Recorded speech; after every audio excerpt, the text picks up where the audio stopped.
आप हो, भारतीय मौसीकार ए.आर. रहमान हो या फिर कॉमेडियन मिस्टर बीन हो, सबकी तारीख पैदाइश 6 जनवरी है।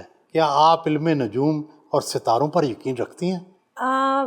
मुझे जो कैरेक्टरिस्टिक्स होती हैं, जो नेचर के ट्रेट्स होते हैं, मुझे लगता है क्योंकि पूरी एक स्टडी है सैयारों की और उसको डिसरिगार्ड नहीं किया जा सकता। क्या आप सितारों की गर्दिश के बारे में जानती हैं? सितारे क्या कहते हैं? आज का दिन कैसा गुजरेगा? नहीं, मैं हफ्ता कैसा गुजरेगा, महीना कैसा गुजरेगा, उस पर बिलीव नहीं करती, क्योंकि मुझे लगता है कि जो चीज़ इंसान जिस तरह सोचता है वो चीज़ें होने लग जाती हैं। तो अगर मैंने पढ़ लिया ज़ोडिएक में कि आज के इस हफ्ते में जो है वो ऐसा कुछ हो जाएगा, तो नहीं भी होना होगा ना, तो मैं सोच सोच के उस चीज़ को अट्रैक्ट कर लूँगी, मुझे ऐसा लगता है। तो हफ्ता कैसा रहेगा ये तो नहीं देखती, या महीना कैसा रहेगा ज़ोडिएक का, बट ये बहुत फैक्ट पे बेस्ड है, ये नॉलेज है, पूरी एक स्टडी है। और मुझे लगता है कि बहुत सारी चीज़ें, जैसे कैप्रिकॉर्न के ट्रेट्स हैं, तो मुझे लगता है कि मुझ में वो चीज़ें हैं, जैसे मूडी होते हैं, बहुत हार्ड वर्किंग होते हैं, थोड़े से मिस्टीरियस भी होते हैं।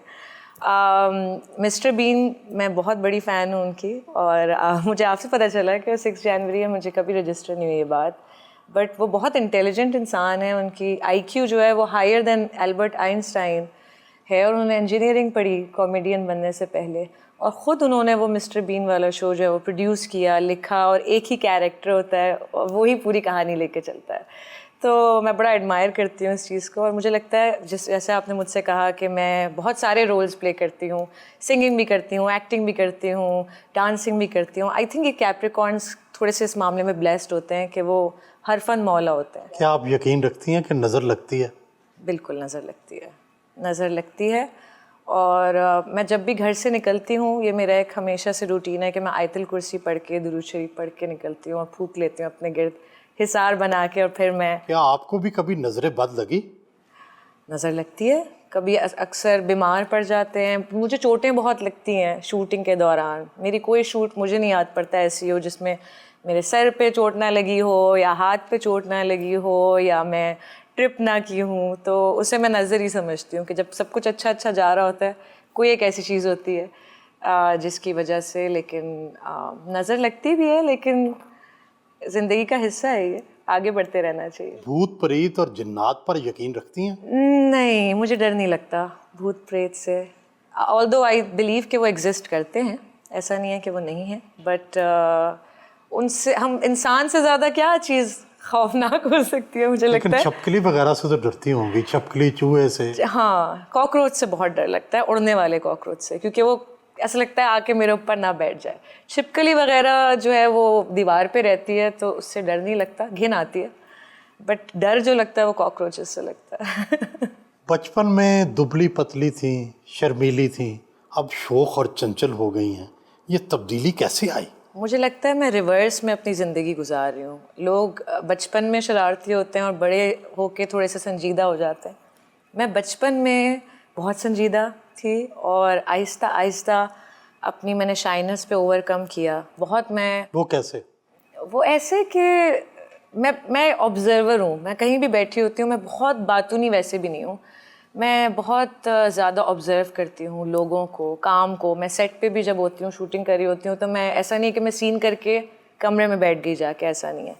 मैं डायरेक्टर की चेयर के बराबर में बैठती हूँ, मैं देखती हूँ कि लाइट वाला लाइट कैसे कर रहा है, फ्रेमिंग कैसे बन रही है, डायरेक्टर जो है वो इंस्ट्रक्शंस कैसे दे रहा है। मुझे पूरा प्रोसेस बड़ा पसंद है, और आगे जाके मैंने डायरेक्शन भी करनी है, तो मुझे लगता है कि मैं ऑन सेट जितना सीख सकती हूँ, शायद मैं थ्योरी से इतना नहीं सीख सकती। जैसे जैसे मैं कंफर्टेबल हुई काम के साथ, कैमरे के साथ, तो फिर मैंने जो है वो अभी भी, लेकिन मुझे लगता है मैं शरारती नहीं हूँ। 80 की दहाई तक फिल्मी दुनिया में दौड़ रहती थी, नंबर 1 कौन? रीमा, मीरा या कोई और? क्या टीवी की दुनिया में भी और आज की दुनिया में भी ये दौड़ है?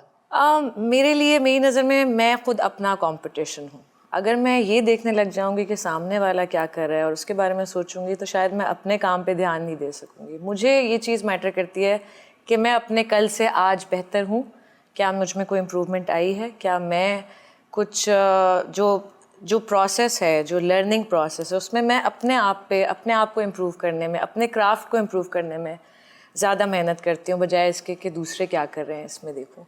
हाँ, सब अपनी जगह बहुत अच्छे हैं, मेहनत करते हैं। वो दौर थोड़ा सा मुझे लगता है ऐसा था जहाँ पे इस तरह की कंपटीशन रहा।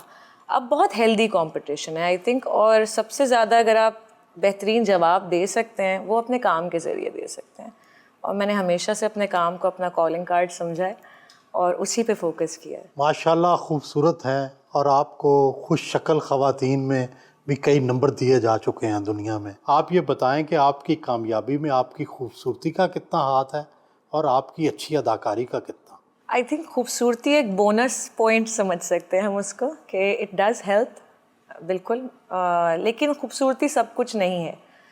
ऐसे बहुत सारे खूबसूरत चेहरे हैं, लेकिन अगर टैलेंट ना हो और उस टैलेंट को सही तरह से कैपिटलाइज ना किया जाए, उसको मैक्सिमाइज ना किया जाए, तो फिर उस खूबसूरती का कोई फ़ायदा नहीं है। आई थिंक मेरी नज़र में ये बहुत मैटर करता है कि टैलेंट होना बहुत ज़रूरी है, और साथ साथ मेहनत और लगन, क्योंकि बहुत सारे लोग टैलेंटेड भी हैं लेकिन उनका वो एथिक, वर्क एथिक नहीं है। तो I think it's not just beauty but talent and hard work और परसिस्टेंस, कि आप मेहनत करते रहें, लगे रहें, सीखते रहें, और आई थिंक यही एक कामयाबी की अगर रेसिपी समझ लें तो वो यही होती है। आपने बहुत छोटी उम्र में अदाकारी शुरू कर दी, क्या इस वजह से तालीम तो नहीं मुतासर हुई? नहीं, मेरी अम्मी ने, जब मैंने काम शुरू किया एज अ चाइल्ड एक्टर, तो मेरी अम्मी को सबसे ज़्यादा यही फ़िक्र थी कि पढ़ाई नहीं छोड़नी है। तो मैंने बहुत, जब बचपन में काम किया तो बहुत थोड़े थोड़े प्रोजेक्ट्स किए, समर वेकेशंस में काम किया, हॉलीडेज़ के दौरान काम किया। तो मैंने अपनी आर्ट्स में बैचलर्स डिग्री लेके फिर मैंने फुल टाइम काम शुरू किया। एंड अब रिसेंटली कुछ साल से मुझे पॉलिटिक्स में बहुत इंटरेस्ट हो गया है, तो मैं उसे भी as a subject I want to take. क्या आप सियासत में आएंगी? इंशाल्लाह।